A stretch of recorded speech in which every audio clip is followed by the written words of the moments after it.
Bagi saya begini, saya mau kompromi dengan siapapun di dewan itu. Saya nggak akan ikut kunjungan, umpama. Saya mau tidak ikut, saya kembalikan ke kas negara, kasih saya dokumen APBD, saya mau. Jangan-jangan Pak Matur memang mau one min susah aja, nggak mau ngajak yang lain.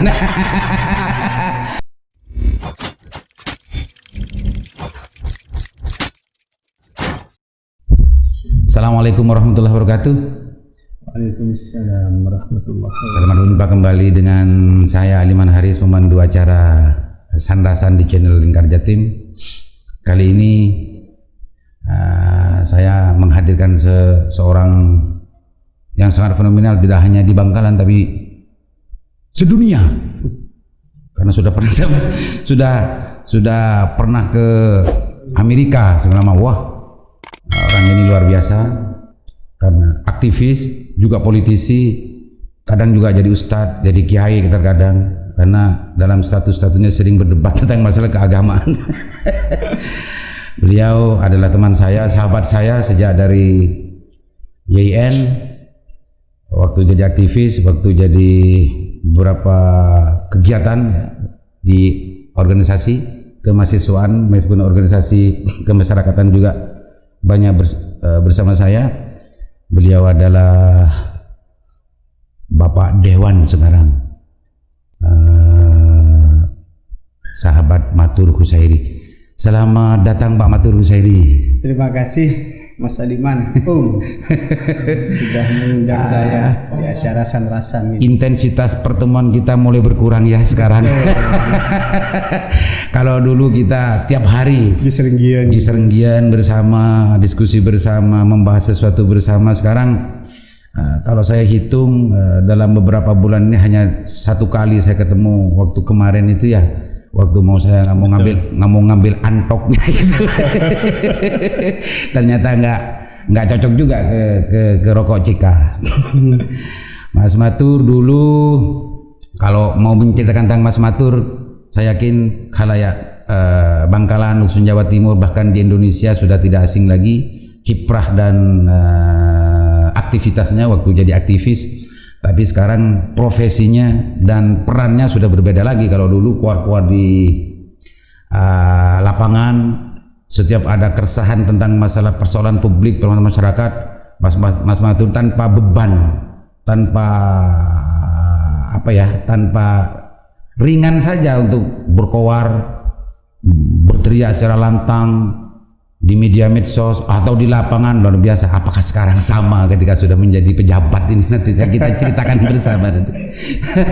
Mas Matur, dulu Mas Matur ini kan di Jawa Timur khususnya juga bersama saya menjadi aktivis keterbukaan informasi publik ya, bahkan sampai pernah ke ranah pidana Pak Matur ya. Ya. Di waktu itu coba ceritakan sedikit saja tentang persoalan keterbukaan informasi publik di saat itu ya, bukan, saya tidak tanya sekarang, di saat itu Pak Matur, tentang keterbukaan informasi publik di Jawa Timur. Iya.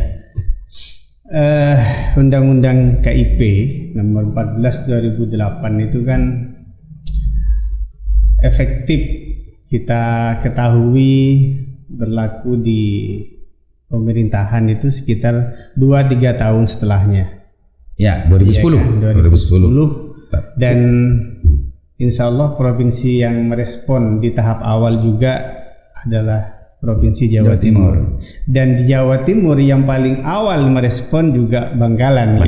Hasil provokasinya Om Aliman. Ya Om Matur juga dulu kan bersama-sama dulu. terus. Ya, jadi kita patut mengucapkan terima kasih kepada Pak Joko Tetuko waktu itu yang memberikan yang kita siapkan forum. Waktu itu ketua KI Jawa Timur ya. Jawa Timur. Periode pertama ya. Betul. Pak Ini Joko kan Tetuko. Karena kedekatan beliau juga dengan Hara Imron Abdul Fattah. Kemudian kita difasilitasi untuk menghadirkan beliaunya Pak Joko ini di rumah makan mana itu? Matus. Gitu. 9. Nah, di sanalah kita kemudian mulai mengenal apa itu keterbukaan informasi publik. Jawa Timur khususnya di masa itu ya, kita bahas masa yang di tahun 2010-2011 Ya, itu 2011-an. memang peran saya saat itu hanya di balik layar. Yang aktif ada justru Pusaka Jatim, gitu kan, besutannya Om Aliman ini. Kemudian ada BCW waktu itu, BCW. Madura Bangkalan Corruption Watch, dan saya aktif di dalamnya. Nah, undang-undang ini memang di negara maju sudah lama kita dengar, bahkan waktu saya masih di DPR RI dulu, ini sudah menjadi rasan-rasan anggota DPR RI bahwa di negara maju itu, katakanlah di Amerika, kalau dibuat kiblat, semua program pemerintah itu sudah bisa diakses. Kita tidak perlu datang ke kantor, gitu kan? Tidak sulit kita untuk tidak sulit.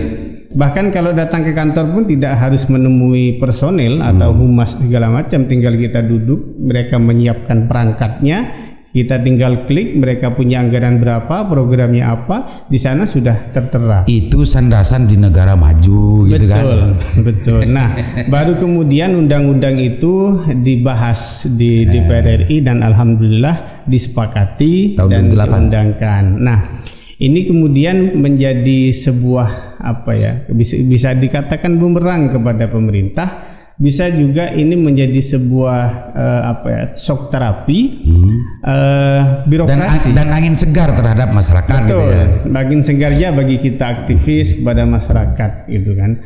Nah, birokrasi yang selama ini mengatasnamakan bahwa apapun yang berbau program negara yang dibiayai oleh APBN, APBD 1 dan 2 itu semuanya dikategorikan rahasia, rahasia negara. Jadi rakyat yang bayar pajak, rakyat yang menyumbangkan retribusi dan segala macamnya itu menjadi tabu untuk mengetahui apa yang telah diamanatkan, apa yang sudah dititipkan kepada penyelenggara negara, mulai level pusat sampai ke level desa itu, ini menjadi hal yang tidak boleh diketahui pada saat itu. Gitu. Tapi dengan diberlakukannya Undang-Undang 14, ya mulai mereka kaget, gitu kan, kaget dan kemudian mau membaca, mau ingin tahu apa sih sebenarnya Undang-Undang 14 2008 itu. Nah, pengalaman saya pribadi selain dulu aktif di balik layar ketika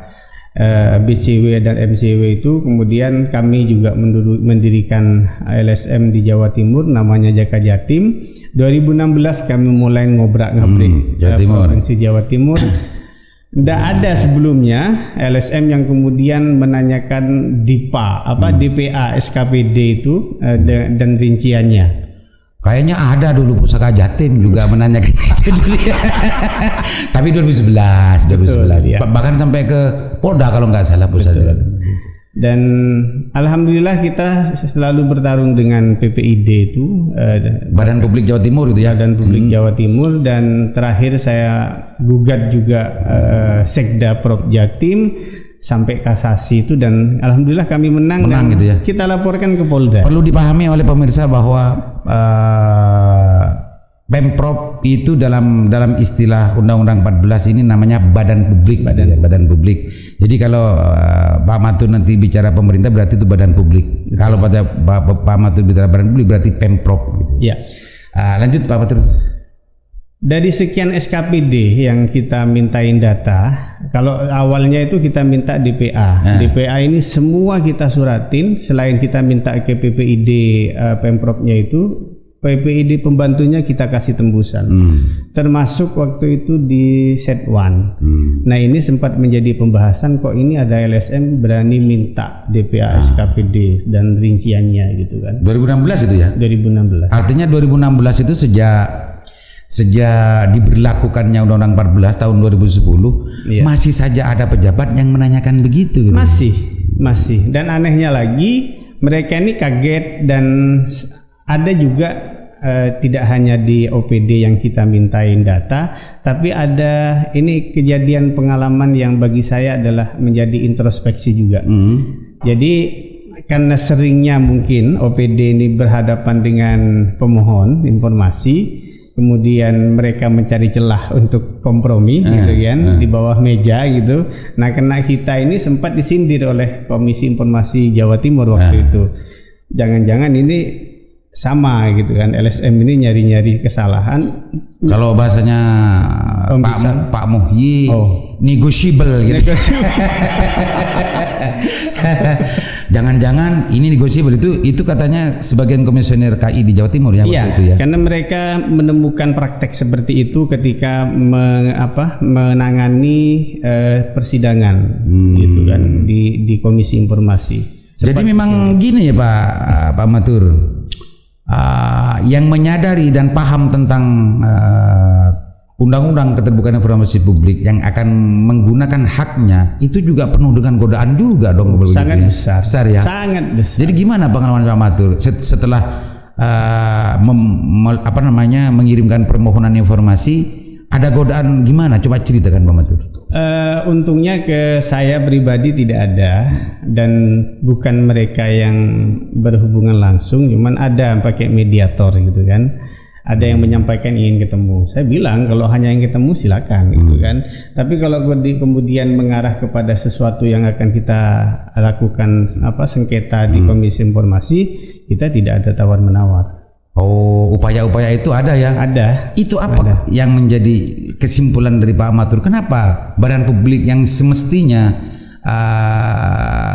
kalau melihat dari pelaksanaan pemberlakuan dari undang-undang itu mestinya kan sudah paham dan mengetahui, memahami tentang masalah undang-undang publik. Ya. Apa pentingnya untuk melakukan upaya pertemuan itu, Pak? Pertama, saya menilai bahwa mereka tidak mau ribet dengan urusan sengketa gitu kan di KI, maupun nanti kalah mereka akan banding di TUN, kemudian kalau kalah lagi mereka kadang nekat masih ke kasasi gitu kan.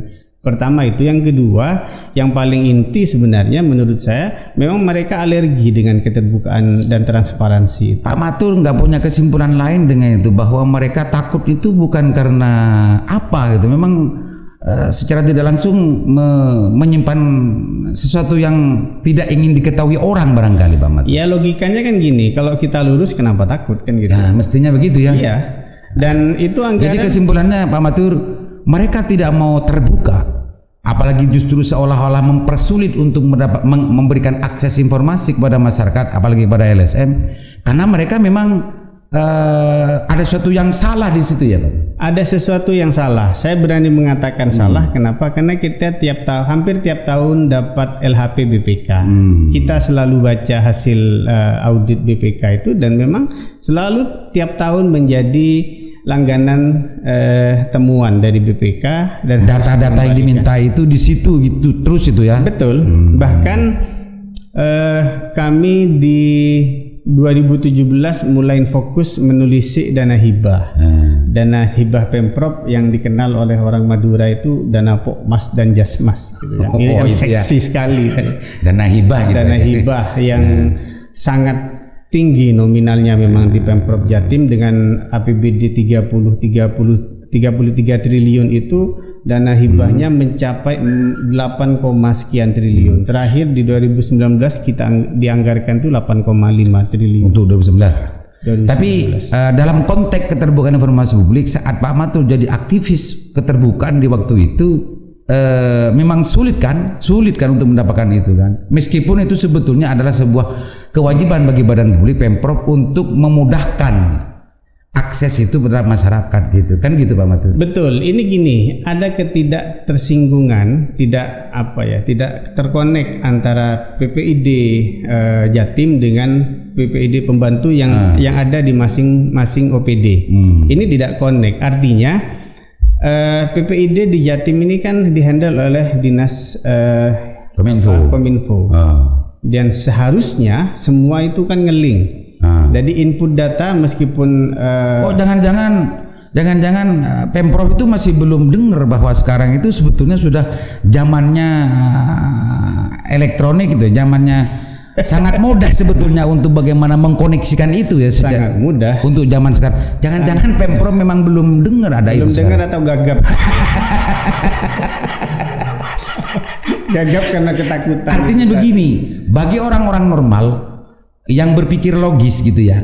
Kalau memang betul-betul akan secara kafah melaksanakan itu, koordinasi membuat database itu sebetulnya kalau sekarang kan sangat mudah dengan keilmuan Sangat kekinian mudah. gitu ya. Sangat Tapi mudah. waktu itu Pemprov nggak mau memberikan sarana kemudahan untuk akses itu ya. Tidak mau. Pengalaman kita kan ketika ke PPID Jatim, mereka bilang kami belum dikasih oleh PPID gitu ya. Pembantu. Koordinasinya juga nggak jalan. Karena gitu ya. kalau kita kirim surat ke PPID Jatim, mereka harus mendistribusikan surat itu ke OPD. Oh, berarti apa ya? Masih Ada birokrasi lagi di situ. merepot dalam kebirokrasi gitu ya. Betul. Meskipun sekarang itu sebetulnya langkah birokrasi itu kan mestinya harus dipotong gitu Harus ya. dipotong kompas itu. Itu pengalaman saat Pak Matur jadi aktivis gitu ya. Betul. Tahun 2016 dengan Jaka Jatimnya sampai 2019. Sekarang Pak Matur kan sekarang menjadi pejabat. Kalau dulu berkuar-kuar di lapangan, di jalanan, bahkan mondar-mandir Surabaya, Perdinas dan semacamnya, membawa surat permohonan informasi. Sekarang Pak Matur oleh negara, oleh undang-undang dikasih kewenangan untuk langsung melakukan pengawasan kepada Pemprov. Sekarang ada perbaikan enggak dalam kebutuhan informasi publik di Jawa Timur setelah Pak Matur jadi dewan ini ya? Justru yang sering saya sampaikan ke publik bahwa setelah saya masuk di sistem, katakan di ya, karena dewan itu bagian dari pemerintah, dari Pemprov. Itu Undang-Undang 32 Undang-Undang 32 2004 itu mengatakan bahwa kita bagian dari pemerintah Provinsi Jawa Timur. Justru ini yang tidak sesuai dengan ekspektasi saya. Oh gitu. Sangat bertolak belakang. Artinya dulu saya di luar gitu kan. Untuk mengakses kita harus ikut birokrasi, harus prosedur dengan Undang-Undang 14 2008. Nah sekarang ada di dalam sendiri. Oh ternyata nggak jauh beda gitu kan. Sama gitu ya. Sama saja. Sekarang itu sadar nggak Pak Matur bahwa Pak Matur sekarang itu sedang mengemban tugas pengawasan. Betul. Terhadap jalannya pemerintahan provinsi gitu. Betul. Kan. Bahkan posisi Bang Matur sekarang ini kan bagian dari Pemprov. Merasa berdosa enggak kalau ini terus-terusan dilanjutkan? ini bukan hanya berdosa ini. Jadi ini merasa berdosa enggak? Ya pasti. Sekarang kalau sudah berdosa, apa langkah yang sudah dilakukan Pak Matur? Saya masuk di Dewan di akhir 2019. Sudah berapa bulan sampai sekarang? Kurang lebih sekarang 9-10 bulan lah. Sudah mau 1 tahun? Iya. Ini dicatat oleh malaikat Pak Matur. Gimana langkahnya Pak Matur? Masuk pertama kita sudah dihadapkan dengan pembahasan KUA PPAS 2020. Dan itu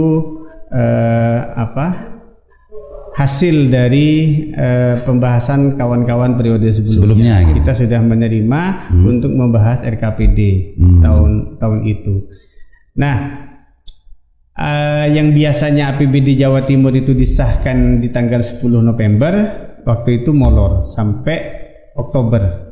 November molor ke Oktober. Sampai molor ke Oktober karena saya sempat protes. Nah, awal protes saya di situ karena kita mau membahas RKPD, justru kami belum menerima RPJMD-nya.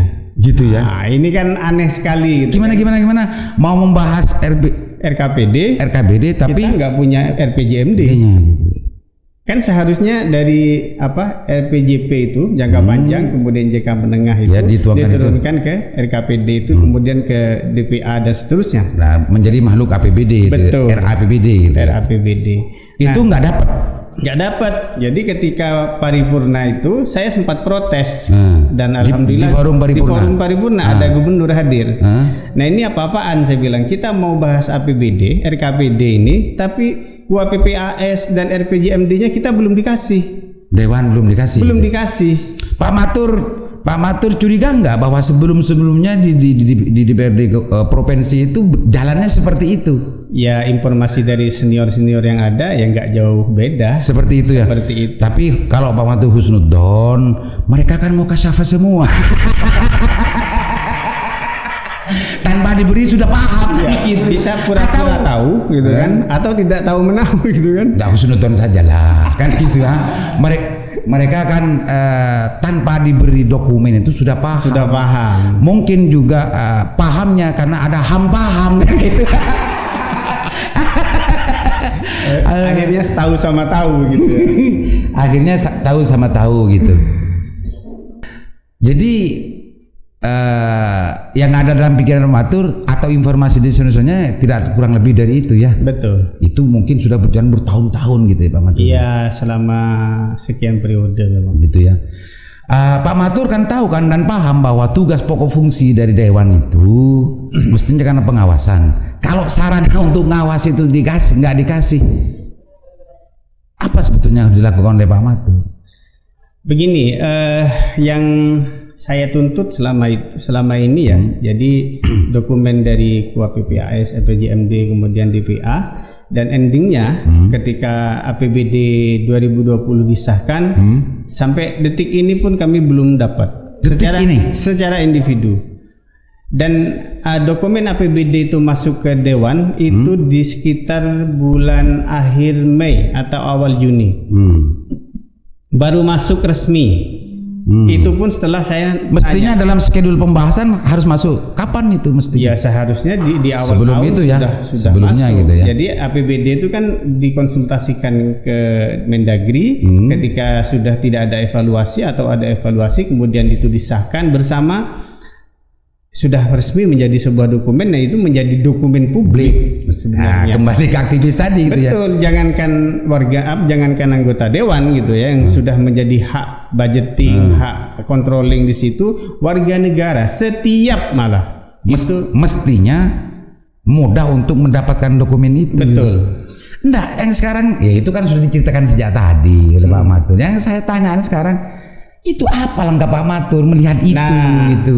Yang dapat kami lakukan di komisi adalah hanya meminta data punyanya mitra. Oh gitu. Jadi yang saya inginkan adalah saya ingin dapat utuh itu dokumen, kemudian saya ingin mempelajari, melakukan pencermatan, analisa terkait anggaran di semua OPD. Tapi ketika ini dokumen tidak dapat, ya otomatis kita hanya dapat menganalisa di mitra masing-masing komisi. Ya saya di komisi E ya punya mitra itu saja, sangat terbatas. Duh, kalau dulu Pak Matur waktu aktivis semua SKPD bisa Pak Matur minta. Sekarang jadi Dewan justru dibatasi. Kok gini Pak Matur gimana ini?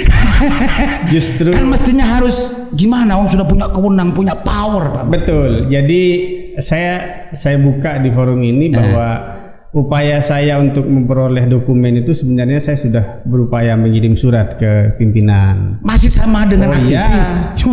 Kemudian tidak cukup dengan berkirim surat atau berkirim WA mempertanyakan, saya datangin. Jadi saya ajak diskusi. Pendekatan istilahnya. Ini masalahnya apa kemudian? Dokumen APBD nggak bisa diserahkan ke sesama anggota dewan, ini apa masalahnya? Kan? Oh itu berarti internal dewan ya? Bukan dari Pemprov gitu ya? Bukan. Pemprov Sudah. Makanya saya bilang tadi bahwa dokumen APBD ini diserahkan oleh Pemprov sembunyi-sembunyi di bulan Mei kalau tidak salah.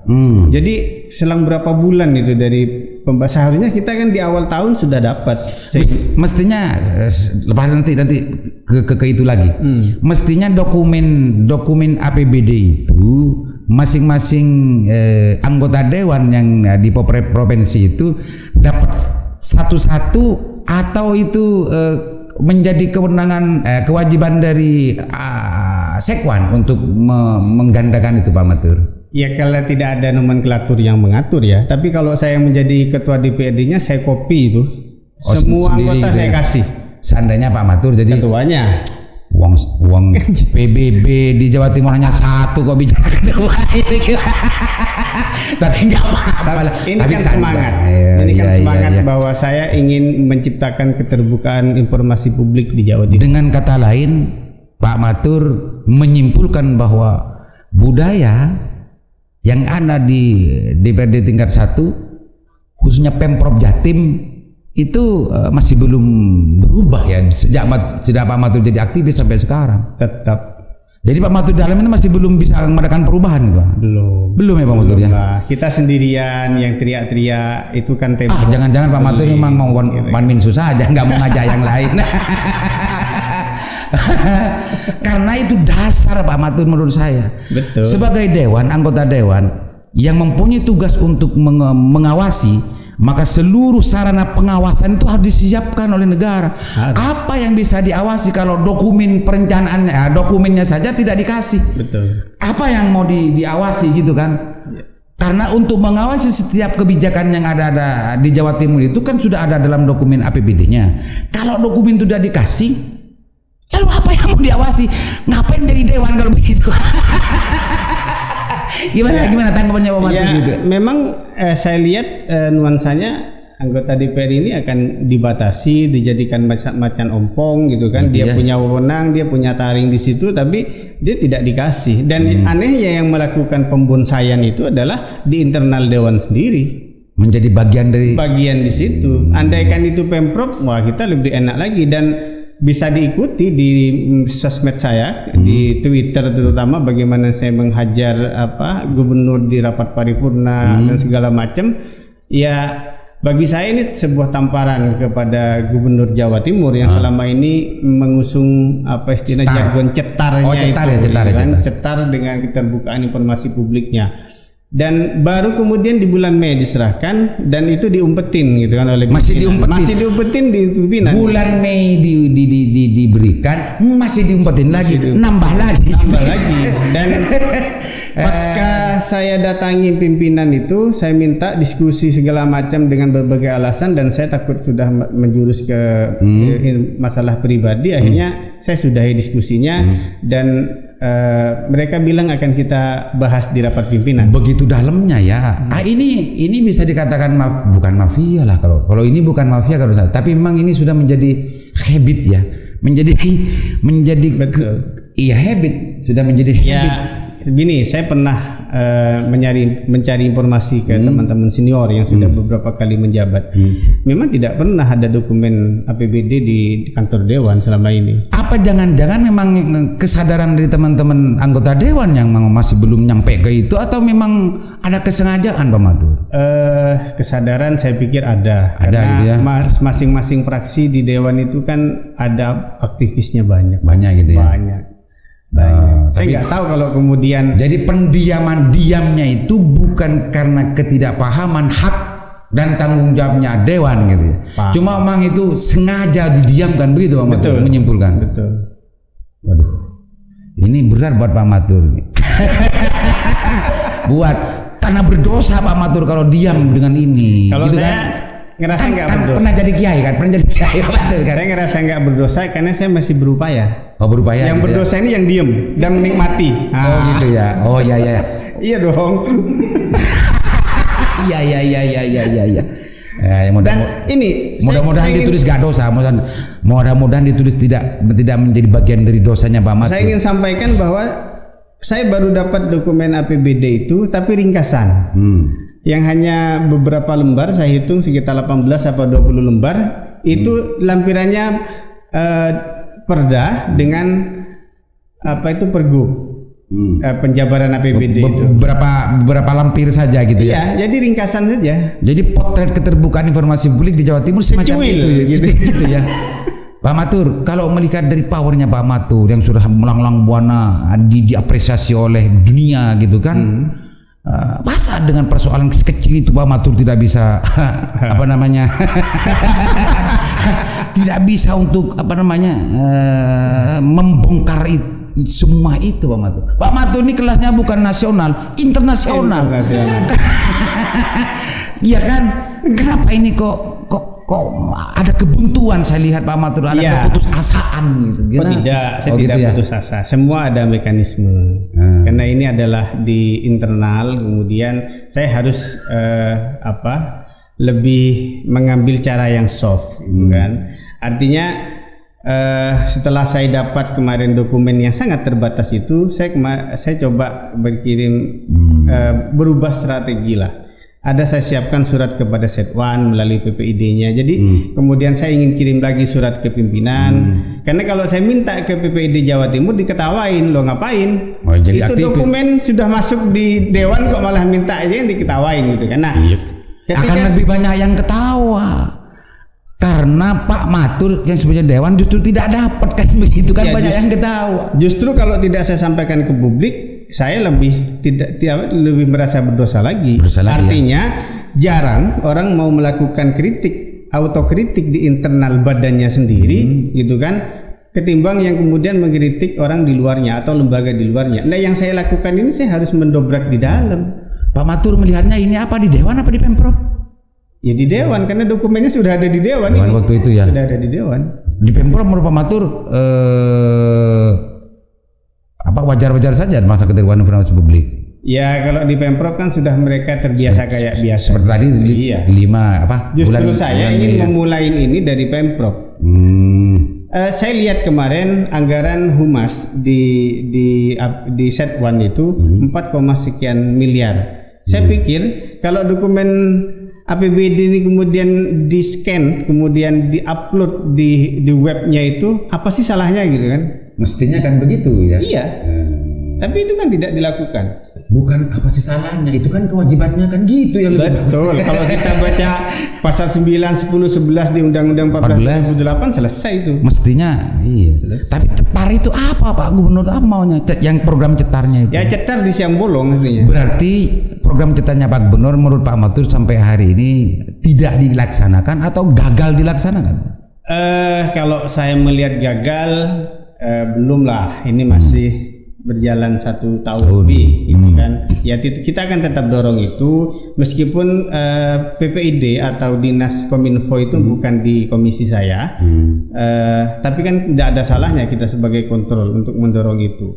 Tapi ya memang setiap saya diskusi dengan praktisi atau yang nangani PPID Pemprov itu, memang lemahnya koordinasi dan support dari petinggi di Pemprov, katakanlah di sekdanya. Jadi, berarti sistem di Pemprov dong yang ada persoalan. Kan tidak mungkin kemudian sekelas kabit umpama yang nanganin PPID mau merintah kepala dinas, kan tidak mungkin juga gitu kan. Jadi kalau tidak ada political will dari Pemprovnya, kalau ini bahas di Pemprov eksekutif, ya tentunya ya gubernur dengan sekdanya. Tapi kalau yang di dewan lain lagi. Saya bingung. PPID-nya Setwan ini Setwan. Kemudian kalau atasan PPID-nya kemana? Ke sekda kan? Sekda. Iya. Nah, saya pengen memperkarakan pimpinan ini. Ini dibahas di mana kalau di 14 2008 gitu. Dengan kata lain, Pak Matur melihat Pemprov ini ada krisis kepemimpinan dengan dengan sengkarutnya tentang masalah dokumen ini. Ya gini, saya berharap Bu Hovifah ini kan mantan menteri, begitu kan, orangnya relatif bersih. Sudah tidak diragukan lagi kapasitasnya. Betul, gitu ya. Dia tidak punya celah dalam artian bersinggungan dengan masalah korupsi dan segala macam. Kemudian tampil dengan gagahnya sebagai Sri Kandi memimpin Jawa Timur dengan cetarnya itu. Nah, setelah berjalan sekian tahun ini, 1 tahun lebih, gitu kan, mau 2 tahun.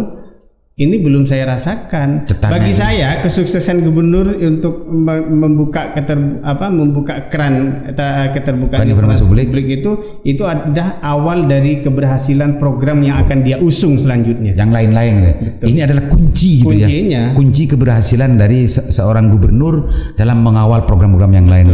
Diawali oleh keterbukaan informasi publik yang mestinya itu disediakan sarana untuk bagaimana masyarakat bisa mudah mengakses gitu Pak Matur. Iya. Dan itu tanggung jawab Pak Matur dong, sejak jadi aktivis sampai sekarang, masa mau berhenti Pak Matur? Tidak lah. Tidak ya. Lanjut ya. Tidak. Tapi jangan sop begini, kalau dulu sampai teriak-teriak begitu, masa sekarang pakai istilah yang sop-sop itu. Sekarang mempunyai power, punya kewenangan, undang-undang lagi yang memberikan kewenangan. Betul. Masa kalau dulu tidak dikasih kewenangan apa-apa bisa teriak-teriak di mana-mana, bahkan sampai ke Polda gitu kan? Betul. Apa sekarang tidak mau ada dalam pikiran Pak Matur kalau itu terjadi, mau menggunakan parliament of contempt-nya? Contempt of parlemennya gitu ya. Gimana? Ya ini kan saya masih memikirkan beberapa langkah lagi. Jadi saya fokus memang bagaimana dokumen itu tetap saya peroleh. Tidak hanya saya, tapi semua anggota dewan bisa mengakses. Minimal ini masing-masing fraksi dapat. Masa Pemprov tak keterbatasan anggaran untuk menggandakan itu harus Enggak pasti lah. fraksi gandakan? Ini bukan urusan penggandaan, tapi urusan keinginan goodwill untuk memberikan. Kalau penggandaan orang mau disuruh fotokopi sendiri mau. Tapi gitu kan ya. kalau lihat dari anggaran Setwan sangat banyak. Contoh kasus lagi. Kok masih tadi bilang minimal masing-masing fraksi dapat? Itu kan seolah-olah mengerdilkan anggaran di Pemprov. Yang mengerdilkan ini kan pimpinan. Oh iya. Contoh kasus kemarin ketika LHP BPK. BPK ini datang ke Dewan menyerahkan di rapat hasilnya hasil LHP dan saya selalu nanya ke senior-senior, tidak pernah yang namanya dokumen LHP BPK itu diserahkan ke anggota. Tidak pernah. Saya lagi yang harus mendobrak dan saya desak itu semua pimpinan saya WA dengan dasar yuridisnya semua dan akhirnya difotokopikan. Masih ingat Pak Matur itu? Masih. Ya dasar-dasar jenis. Iya. Terus gimana sekarang respon? Alhamdulillah dikasih. Pimpinan apa semua anggota? Dikasih di tiap fraksi malah. Oh bukan semua anggota? Iya. Jangan-jangan nanti kalau tiap fraksi, tiap anggota yang menjadi anggota fraksi itu dianggap tidak mempunyai kewenangan untuk mengawasi Pak Matur? Ya itu urusan kapasitas masing-masing. Oh gitu ya. Karena kita kan ini awal gitu ya. Wong sebelumnya seperti itu ceritanya. Jadi begini, bagi saya adalah saya mengetahui hak saya dan kewajiban saya. Ketika itu sudah dikasih oleh pimpinan atau oleh Setwan ya mau diapakan itu dokumen karena ada di fraksi kan tergantung masing-masing individu. Kan tidak semua anggota DPR punya kemampuan untuk membaca lebih. Siapa bilang begitu? Janganlah. Mereka orang-orang pilihan Pak Matur. Bukan, maksud saya berkeinginan untuk menelisik gitu kan, membaca lebih dalam. Ini apa sih isinya LHP? Jangan hanya dibaca covernya bahwa ini LHP BPK udah dapat WTP semua tepuk tangan di paripurna kan kayak gitu. Ini dagelan-dagelan yang selalu disajikan tiap tahun.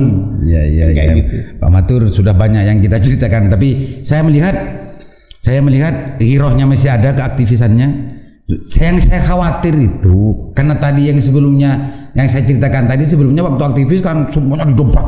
Setelah punya kewenangan memilih sop, jangan-jangan karena sudah merasakan bagaimana enaknya kunjungan. Enggak ya.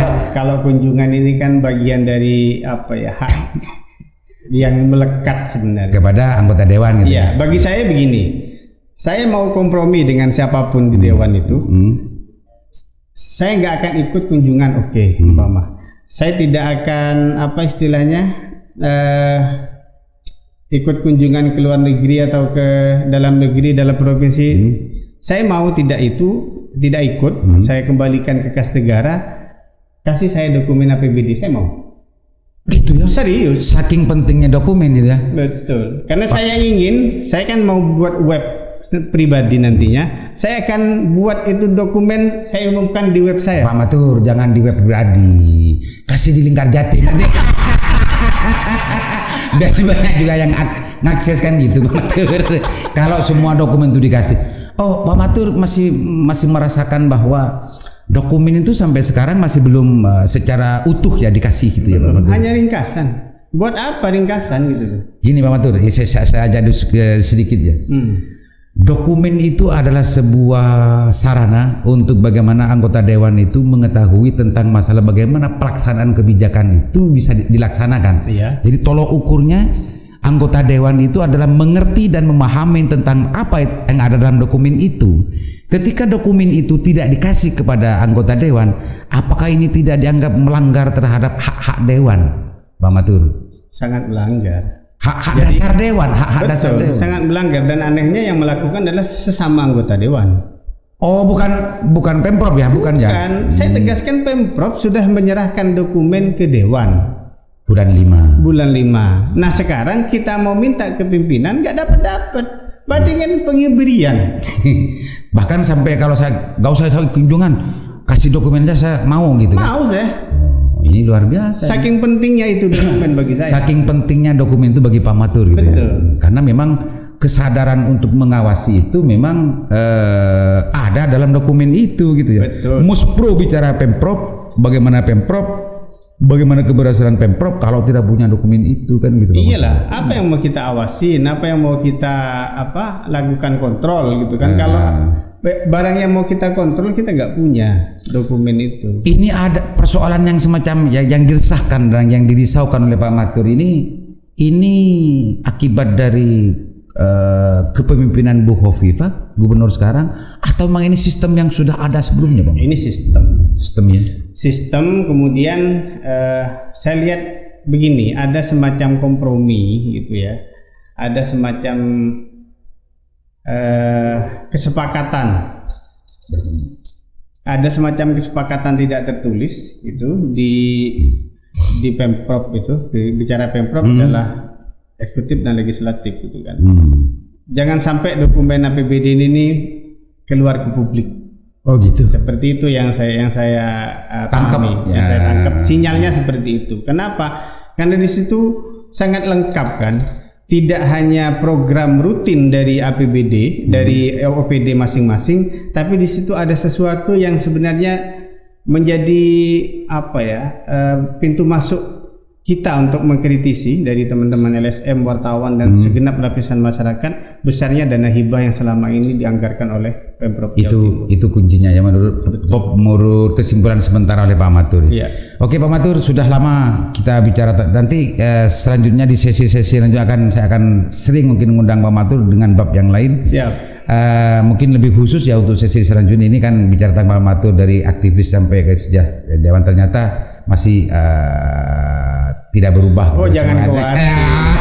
Jangan khawatir. Pak Matur silakan, barangkali ada yang mau disampaikan tentang Malah Jawa Timur. Kalau bicara Bangkalan terlalu kecil Pak Matur sekarang. Iyalah cukup Pak Lima. Silakan disampaikan apa yang kira-kira penting untuk diketahui oleh masyarakat. Saya berharap ke semua teman-teman pegiat aktivis ya, baik itu aktivis sosial, aktivis anti korupsi dan teman-teman media, mahasiswa juga saya undang, sering-seringlah datang ke DPRD Jawa Timur. Ikuti perkembangannya di sana, bagaimana anggota DPR ini melaksanakan tugasnya sebagai anggota DPR. Dan saya sangat berharap ada beberapa kelompok gitu ya, semua elemen masyarakat datang ke DPRD untuk menanyakan dokumen APBD ini. Saya ingin tahu jawabannya anggota DPR atau pimpinan ini seperti apa gitu ya.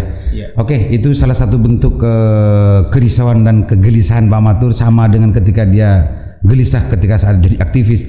Artinya ketika menjadi dewan yang sudah mempunyai kewenangan secara konstitusional, kegelisahannya masih belum hilang sampai sekarang, karena Pak Matur menghadapi sebuah sistem yang sulit untuk didobrak gitu ya Pak Matur ya. Demikian para pengunjung channel Lingkar Jatim, sesi berbincang santai sanrasan dengan Pak Matur mudah-mudahan bermanfaat. Jangan lupa yang penting bukan subscribe-nya, tapi tunggu dan ikuti terus sampai selesai setiap sesi dan edisi. Jangan lupa masukannya dan komentarnya. Dari saya Aliman Haris sebagai pemandu dari acara Sanrasan. Assalamualaikum warahmatullahi wabarakatuh.